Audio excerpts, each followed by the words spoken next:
登陸後的第8號超強颱風。半世紀以嚟吹襲內地最強嘅颱風有幾犀利呢？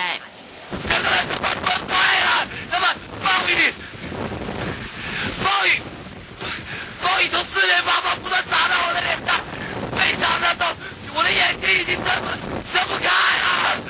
我現在沒有用繩子的綁住，根本就站不住。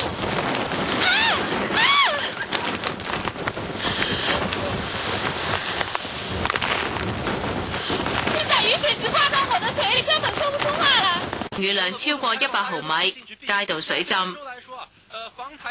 唔少廣告牌、電視台記者到現場報導嘅時候，只能夠靠採訪車嘅車頭燈照明。浙江同埋福建兩省合共